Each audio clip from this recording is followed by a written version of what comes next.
Ну что, непутевая, будешь теперь отчиму своему до конца жизни ходить и в ножки кланяться. В каком смысле?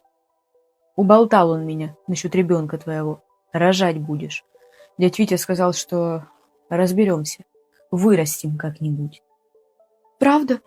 Мамуль, спасибо большое. Я обещаю, все будет хорошо. Как только я отдам ребеночка в садик, я сразу же пойду работать и буду вам помогать. Да ты не меня, ты его благодари. Вот повезло же мне, а? Золотой мужик. Меня с прицепом взял, хозяйственный. А тебе вон, как о дочери заботится. Ай, ладно, пойду я, мне в ночную смену сегодня вызвали. Все, до завтра. Не спишь еще?